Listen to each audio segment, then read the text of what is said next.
Okay, my friends, we've got a really good one today. Are we ready? I think we're ready. So when I asked all of the students of Stafford's Practice Academy, who do you know who can help us get a thing or two organized around here? One of our students mentioned Andrew. Andrew is a professional organizer. Every experience I have had with him has been I's dotted, T's crossed, and you can just tell that he walks his talk. So Andrew, introduce yourself. Who are you and what do you do? Oh, thanks, Dr. Jody. I am Andrew Mellen. I've been called the most organized man in America. Make of that what you will. So I am a professional organizer by trade. I'm also an author, as you can see over this shoulder. I've written 3 books. I'm a problem solver, and over the 27 years that I've been doing this work, which is sort of a stunning, I mean, when you think about, right, like that's a long time to be a subject matter expert. This is my second career. Um, uh, on the B2C side, I'm really focused on organization, clutter, simplification. And on the B2B side, I'm focused more on productivity, time management, efficiency. And of course, they completely dovetail and interact with each other. If you're organized at home and your time management is crap, the organization is going to suffer. If your time management is spot on and you don't know where your keys are, you're going to be leaking time in your schedule as well. So we approach them from 2 different directions, typically because businesses are very focused on productivity and efficiency.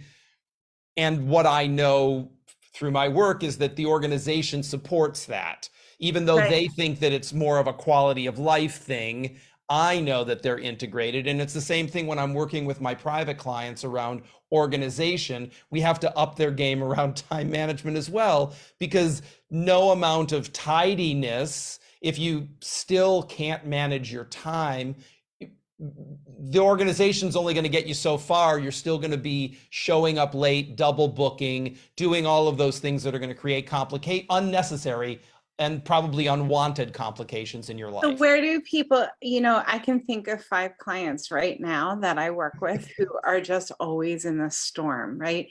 Yeah. Where do you start? Where's the anchor down, buddy, and start here? What's the start here in your world? It isn't one place. I would say that the way that I typically direct people around where to start is, if you are feeling fierce and focused, go to the place that's kicking your butt the hardest. If you're feeling puny, Right. go for a quick win, because you're going to end up the same place. But if failure breeds failure, success breeds success. If you have a history of failing, I want you to get some quick wins under your belt fast, so that you feel, we reset your mindset, and that sense of, oh, I suck at this, all of that garbage talk that we do to ourselves, right? Of, oh, that's great for her, but it would never work for me, and these are all the reasons why. We want to start poking a hole in those 200 lies so that you can build some momentum quickly, and you will start to disprove your historic theory about how fractured or damaged your relationship with the clock is. And you will start to see, oh no, when I shift my behavior, I actually do get the same results that everybody else does. This must just be some stinking thinking. I can set that aside and actually build on my momentum. So feeling weak, just what can you do fast? Put your keys in their home, find a home for your mobile phone, um, start running your day from your calendar, all of those kinds of things that you can do to quickly build some momentum. And if you know that that corner in your office is the bottleneck for everything, and you're Right. feeling strong and on fire, go there, because it will take you longer, but once you break that apart, everything will open up for you. You So mean start the organization in that corner? yeah, or metaphorically speaking, if that corner is a time management, you know, Right. mess of Like everybody. afternoons from 2 to 4, that's when it all goes down. That's where you Then look. focus there, exactly, right? Because if the morning is actually working for you, you've got a morning routine. Everything until 1 o'clock is sailing Right. along, and then 1 to 3, 2 to 4 becomes the traffic jam. Go there and figure out why. If the morning functions, why is the afternoon not functioning? What are we doing differently? What's missing, or what's additionally in the mix? Because it's typically an absence of something or too much of something, right? Right. When we're looking for the Goldilocks recipe, the when we find a problem, it means that something isn't there that is there consistently everywhere else, or too many things are there that aren't there other places. Got it. So, what we're trying to do with the Practice Joy show. By the way, you guys, we're filming in Dallas for 2 days, and Andrew was like the fastest yes that I got. Right? Ring that bell, Andrew. I actually have a bell, but I don't know where it is because I'm too disorganized. We'll I solve really that. do We're have going a to good fix bell. that for you. But the thing is that we want to put solutions in front of wellness practitioners to have more joy in the practice. And I really think that starting with organization is a huge win. So tell me what makes you, I mean, a lot of the people who are on my show are doctors and practitioners or leaders in those specific worlds. What makes you an ambassador of joy when it comes to wellness practitioners?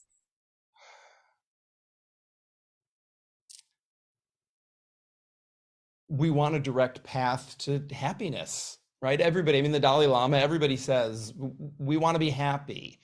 And my job, my mission, my work is built around removing every obstacle, physical, mental, emotional, spiritual, that is sitting between you and happiness. So whether it's physical clutter, it's mental clutter, it's emotional garbage, it's some spiritual gunk, whatever it might be, let's zero in on that and let's neutralize it.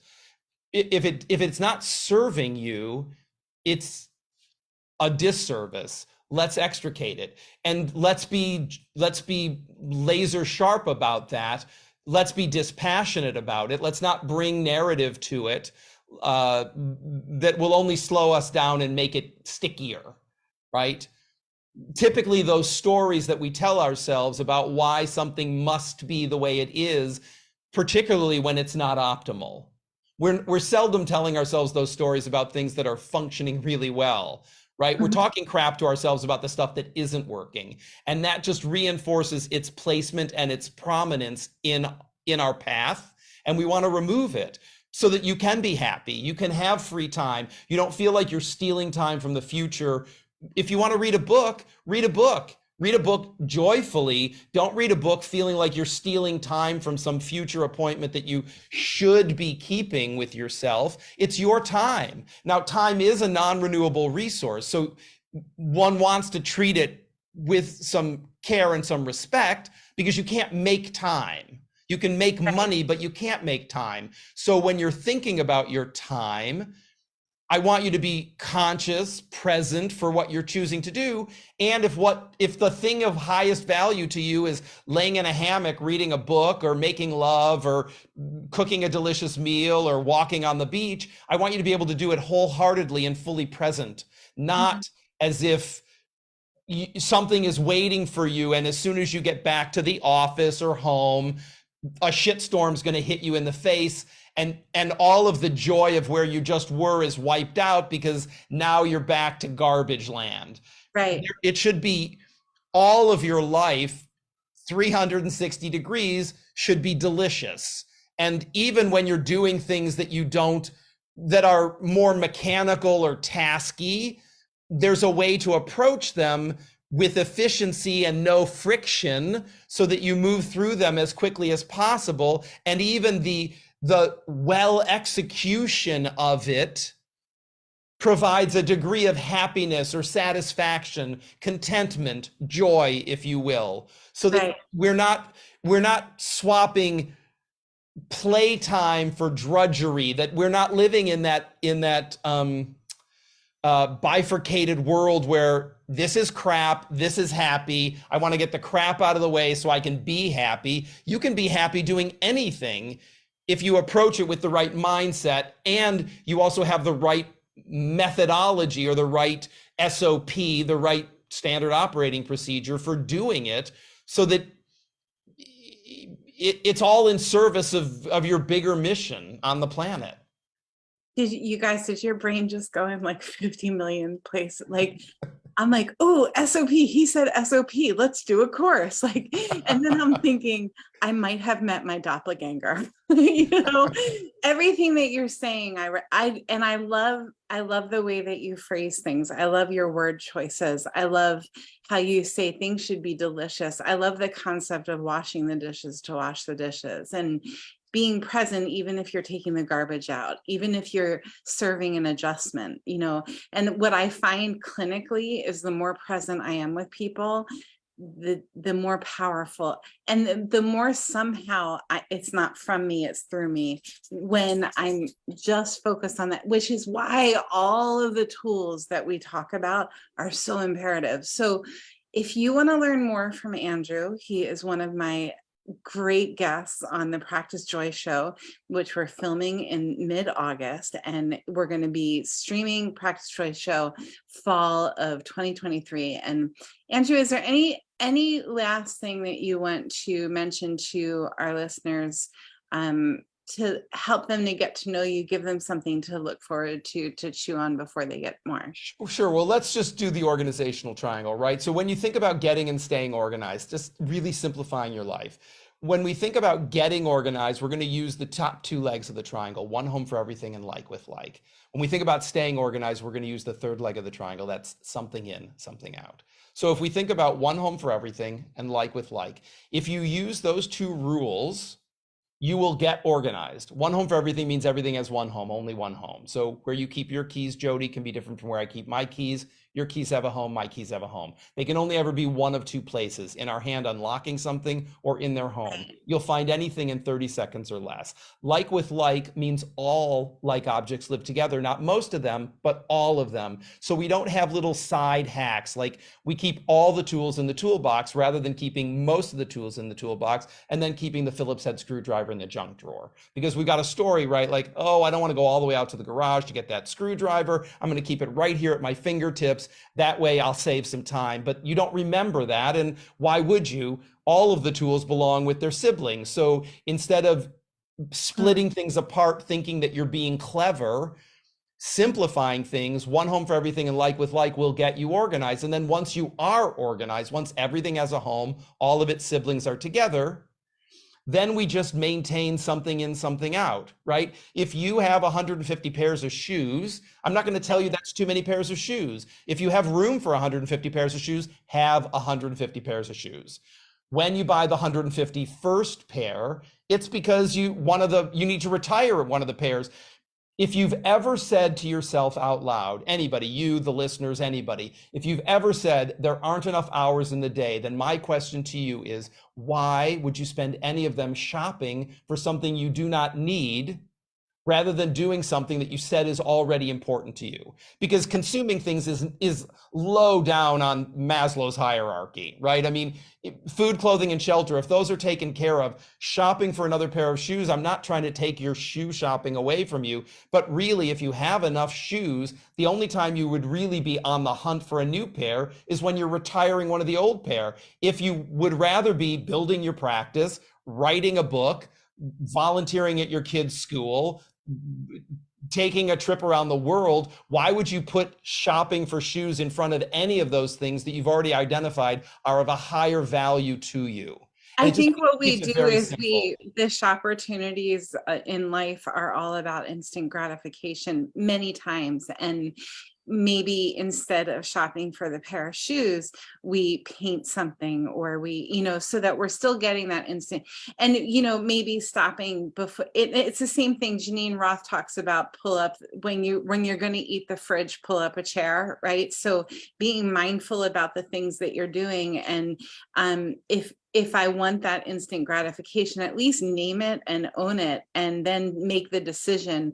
Do I really, and I think that we can get obsessed with this too, but if we're just mindful of it, I always say to my patients when they're trying to change a habit, if you wear a watch every day, put it on the hand that you're not used to wearing it on. And every time you notice it, take a deep breath and do a check-in on whether it's working on their posture or it's biting their nails or it's smoking cigarettes, whatever it is. You have to, I feel like the more we can prepare ourselves to succeed when we're feeling successful, not when we're losing, or feeling like we're losing, perceiving loss, we can certainly set ourselves up for greatness. So we've got so much more to talk about. The intention of today was to create a commercial. And you guys, if that wasn't an awesome commercial, I don't know what is. Andrew, can you give us a diagram of the triangle? And I'll drop it wherever you guys see this. Literally a little graphic. Yeah, Yeah, I would love that. we Let's have do a one. diagram and get more from Andrew on the Practice Joy show in the fall of 2023. Thanks, guys.